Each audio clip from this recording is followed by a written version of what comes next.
I found a vault under my grandmother's house. What was inside shattered everything I believed about my family. And the worst part? I was never supposed to find it. There was blood on the envelope. Not a smear. Not a single drop. A fingerprint. Pressed with purpose. And what was inside? A will worth over $1 million. My name is on the first page. But I didn't take it. I walked away. And if I tell you what was buried under that wealth, you will understand why. Let me start at the beginning. My name is Natalie Carson, and a month ago, I stood in the marble foyer of a house I hadn't set foot in since I was 17. My shoes echoed on the floor as if they didn't belong there. Did they? They did. And neither did I. My grandfather, Charles Carson, the infamous real estate magnate of Ashford County, had just died. A man that everyone in town either feared or envied. And now, somehow, I was expected to mourn him. The funeral turned into a circus. People dressed in designer black whispered behind dark sunglasses. Not for grief. For gossip. For speculation. Who would get the money? Who would get the estate? I could hear all this in the din behind me. I hadn't seen most of these people in 10 years. I left this family for a reason. But I came back for one thing. Because that envelope, with my name and bloody fingerprint, was not handed to me by a lawyer. It was slipped under my hotel door. At 3:17 in the morning. No return address. Just my name in capital letters and a stain of something dark, like ink. The envelope contained a one-page document. Notarized. Legal. It named me as the sole heir to Charles Carson's personal fortune. Estimated value, $1.2 million. And a handwritten note on the back. Don't believe what they tell you.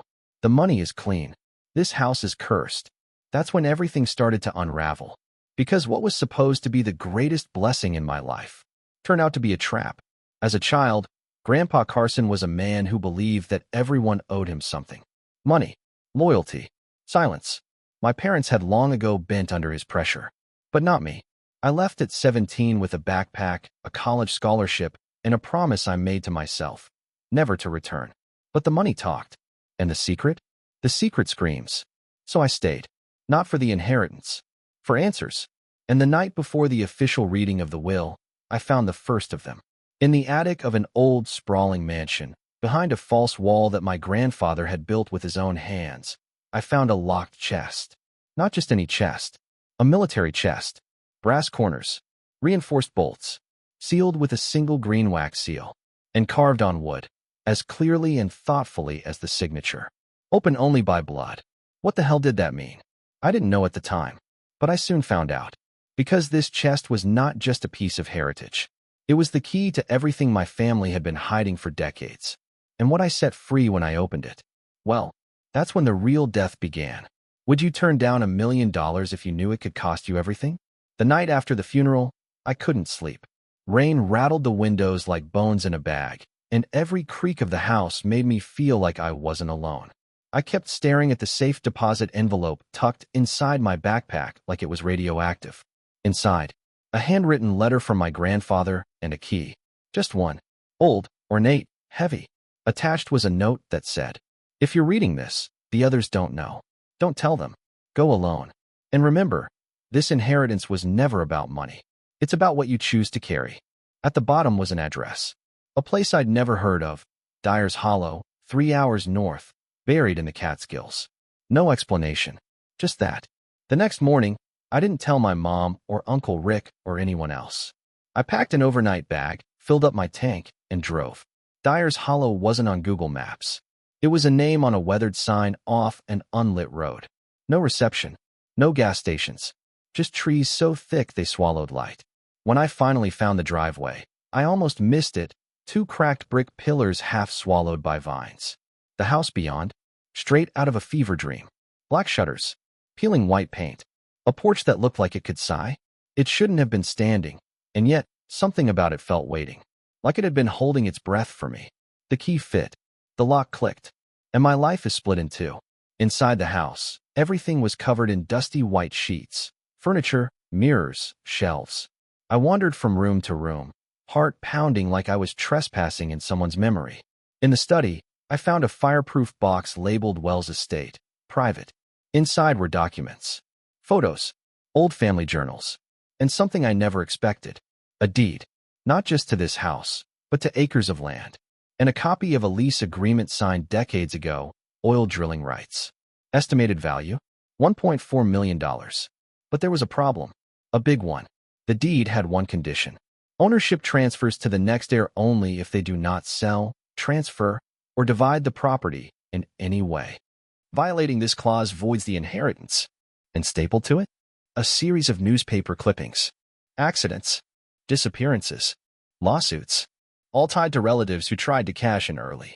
The last paper was an obituary. My cousin Ashley, dead at 29, drowned, lake on the property. The same cousin who used to joke that she was gonna sell Grandpa's land and buy a Tesla. That's when the pit opened in my stomach. This wasn't an inheritance. It was a test. And the cost of failing? It wasn't just legal. It might be fatal. It was almost midnight when I found the second key. It wasn't in a drawer or behind some painting like in a movie. It was inside the piano. The antique baby grand that my grandmother had loved. I hadn't touched it since she passed. But something about the way the light hit the edge of the keys that night, like a shimmer that didn't belong, made me lift the lid. There, nestled inside the frame where the strings met the curve, was a tiny velvet pouch. Inside, a green key, identical to the one from the will. I didn't sleep that night. Instead, I laid out everything. The green key from the lawyer. The new one from the piano. The old family blueprints I'd found in the attic the night before. It wasn't paranoia anymore, it was math. The blueprints showed a second basement, not a wine cellar, not storm storage. A completely separate room, sealed behind a false wall in the utility area. And that wall had two keyholes. The green keys weren't metaphorical. They were literal. I waited until sunrise. Grabbed gloves, flashlight, crowbar, both keys. Heart pounding, I crept down the stairs like I expected to be stopped by the police, by my family, by ghosts, I don't know. I found the wall, same as in the plans. Poured concrete and nothing more. But on the right side, near the floor, two tiny, dust-covered notches. I inserted the keys. They clicked in sync. There was a low hum, followed by a chunk so loud it echoed up the ductwork. Then, silence. The wall didn't slide, didn't open on hinges. It just shifted, like the foundation itself breathed. When I pushed it, it gave way. Behind it, a corridor. Narrow, dirt-lined, cold. I followed it down 15 feet until it opened into a space not much larger than a garden shed, but reinforced. Steel beams, a safe built into the wall, and a desk. Everything smelled like old paper and something chemical I couldn't place. On the desk were files. So many files. Most were labeled in neat, blocky handwriting, my grandmother's. They were tagged with numbers and phrases like Parcel 218B and Wellspring Project. Some of the maps inside referenced land in Wyoming, others in Nevada. All of them had something in common: signatures from major oil and mineral companies. And checks. Checks for millions. The vault wasn't just a secret room. It was the heart of my family's hidden empire.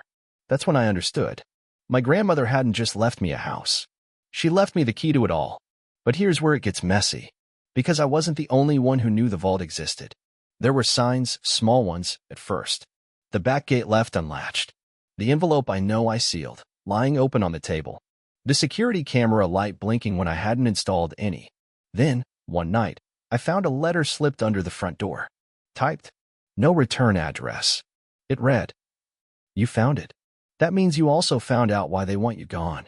Trust no one, not even your father." The vault was never just about money. It was about what she saw. I stared at those words until they blurred. What did she see? That night, I couldn't sit still.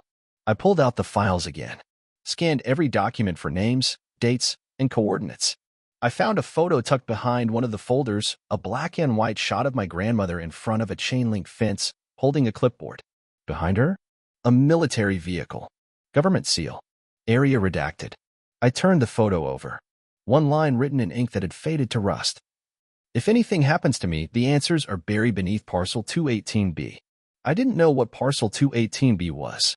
Not yet. But I knew I wasn't imagining things anymore. The inheritance wasn't just money. It wasn't even land. It was a map.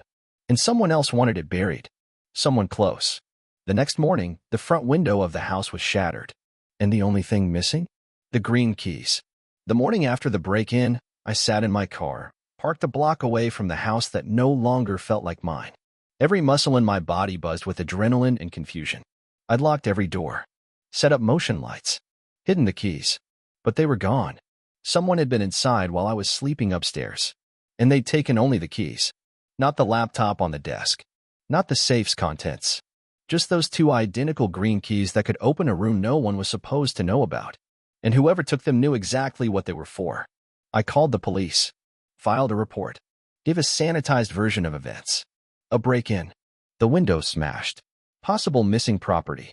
I didn't mention vaults or secret basements or multi-million-dollar contracts buried under decades of dust. I barely believed it myself. After they left, I drove to the county assessor's office. The clerk, a woman named Renee with chipped pink nail polish and tired eyes, looked up when I approached. "I'm looking for records on Parcel 218B, I said. "Should be somewhere in State Land Archives." She typed slowly, one key at a time. After a beat, her brows pulled together. "That's a restricted file." "Restricted how?" "Classified as federal property.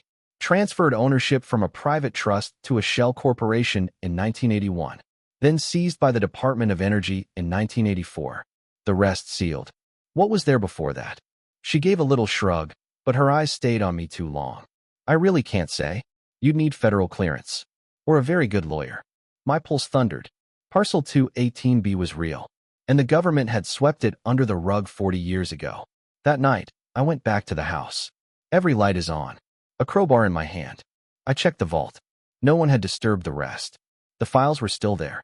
The photo of my grandmother. Even the map with Parcel 218B circled in faded red pencil. The only thing missing was the keys and a folder marked Witness. I hadn't noticed it before, and I never would have if I hadn't found the torn corner wedged behind the safe. Just a scrap, but on it, in my grandmother's handwriting. "They moved the entrance after the accident. Use the map coordinates. If they find you first, destroy everything." I stared at that note for a long time. The accident. I remembered my dad mentioning it once when I was a kid. How Grandma had nearly died in a fire in Nevada.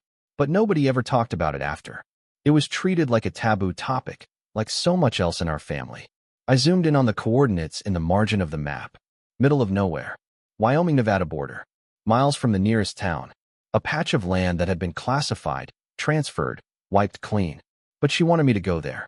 To see it with my own eyes. To find out what she witnessed. I didn't tell anyone. Not my best friend. Not my neighbors. Not the lawyer who'd handled the will. I booked a flight under a different name, paid in cash, and rented a truck at a tiny, unstaffed airport near the border. The land was desolate. Flat. Bleached. Silent. But the GPS led me to a fence. Rusted. Covered in "no trespassing" signs with the paint peeled so badly the warnings looked like a dare. Beyond the fence was nothing but dust. And yet, my grandmother had stood here once, holding a clipboard, smiling stiffly for a photograph she'd never let anyone see. I followed the map's directions, stepped through a gap in the wire, walked 30 yards, then another 20 north by her notes. And there it was, a steel door on the ground. No markings, no lock, just a fingerprint scanner, long corroded by time and heat. I pressed my hand against it anyway, even though I knew it wouldn't respond. Nothing. Just as I was turning back, the wind shifted and carried a sound I hadn't expected. Music. Faint. Warbled. Like an old radio signal. I froze. Out in the middle of nowhere, miles from any tower or home, a song was playing underground. Sinatra. "I've Got You Under My Skin." And then, a voice crackled through static. A woman's voice. Faint. Familiar. "If you're hearing this, it means you found me." I dropped to my knees. It was my grandmother. Her voice, crackling out of nowhere, 40 years after she'd supposedly disappeared from this land. And I hadn't told a soul where I'd gone. I didn't move. Not for a long time. Just knelt in the sand with the wind whipping past, and my grandmother's voice fading in and out like a ghost skipping across static. My breath caught in my throat.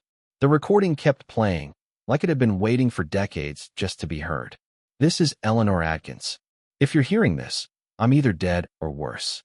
I've hidden what I can, but they'll come for the rest. They always do. Worse than dead." My spine tingled. I pressed my ear closer to the steel panel, trying to hear every word.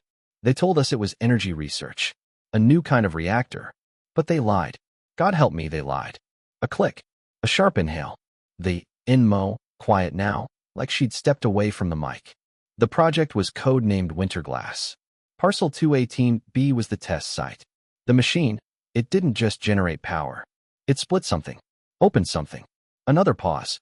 Then this. We lost time. 3 hours. Then people started seeing things. Shadows and reflections. Voices through walls. They kept working anyway. Until the day it went critical. Static cut in again. My hands were shaking. The accident wasn't a fire. It was a breach. I didn't know what she meant, but I could feel it in her voice. Whatever happened here broke something open. I escaped. Barely. I took the files, sealed the vault, and erased my involvement. I left the project, the state, my name. Then the voice cracked, emotion slipping through. I left my son. My life. I buried the truth in that house so one day, if someone was brave enough, they'd find it. The message ended, and silence roared. No one else should have known I was here. I had turned off my phone, paid cash, and used no names. But something had reactivated this signal, which meant something or someone was listening to. I backed away from the steel door, breath ragged. Then I heard it. A click behind me. Metal. I turned fast. A man stood 10 feet away. Nondescript clothes. Ball cap. Gray windbreaker. Holding the green key. One of my keys. He didn't smile. Didn't blink. Eleanor's grandson, he said. I froze. How do you know that? He stepped forward. Because I've been following your grandmother's trail for years. She wasn't the only one who ran from Winterglass. I stared at him. You worked with her? He hesitated. Let's just say. I survived what she saw. I didn't trust him. Not with the keys. Not with that calm, rehearsed tone. Why are you here? To warn you. You shouldn't have come. He lifted the key. Now you've heard the recording. They'll come for you too. Who? But he didn't answer. Instead, he tossed the key at my feet, turned, and walked into the desert, vanishing like he'd never been there. I picked up the key, and in the distance, a black SUV appeared, heading straight for me across the dust. They'd found me. I ran, not back toward the house, not toward the SUV tearing through the desert. I sprinted for the only direction that made sense down. The vault was still open. The recording had stopped, but the silence it left behind was louder than a scream. Both keys burned in my pocket. One from the safe behind the painting. The other delivered by a stranger who disappeared into heat waves. The SUV engine cut off outside. Doors slammed. Voices. I had seconds. I slammed both keys into the panel and twisted. Something inside clicked. Metal deep, ancient, mechanical. The door moaned open. Cold air spilled out, like the earth was exhaling its secrets for the first time in decades. I stepped inside. Darkness swallowed me whole. The tunnel sloped downward. Lights flickered on, one by one, as if recognizing me. The deeper I went, the colder it got. Walls were smooth concrete. Markings faded. Then the doors. Labs. Offices. Shelves of tapes and canisters, paper files sealed with wax. At the center, a chamber of glass. Cracked. The kind of glass you don't use for safety. The kind that holds something back. In the center of the room, surrounded by warning tape that had long since peeled away, was the machine. And a chair. No, not just a chair. A recliner. Padded. Familiar. I stepped closer and saw the photograph taped to the side. It was me, 8 years old, sitting on my grandmother's lap. My knees buckled. I backed away. No, I whispered. No, that's not possible. But it was. Because beside the chair, on a dusty metal table, was a birth certificate. Mine. But the name listed under mother was Eleanor Adkins. My grandmother wasn't my grandmother. She was my mother. The files filled in the blanks I'd never dared to imagine. Winterglass had changed them all. Time ruptured. Some of the scientists aged backwards. Some stopped entirely. Others vanished in front of witnesses. Eleanor, pregnant at the time, had escaped through the breach and came back weeks before she left. She hid, changed her name, handed me off to her sister, became my grandmother. I wasn't just her legacy. I was her experiment survivor. My hands trembled as I read her final note. You'll know when it's time to come home. The breach never closed. Only slowed. They'll chase you. Because you're the key now. I'm sorry. Behind me, a hiss. The vault door had sealed again. A low hum returned to the chamber. The machine was waking up. And in the glass, a reflection of me. No, not a reflection. Another version of me. Same eyes. Same scar on the chin. But he smiled. And I didn't. Somewhere above ground, the SUV was gone. The world would go on thinking I ran. That I vanished like she did. Maybe I did. But the truth? The truth is still down here, waiting to get out. So I ask you this. What would you do if the only way to learn the truth about your past was to disappear into it? Let me know in the comments.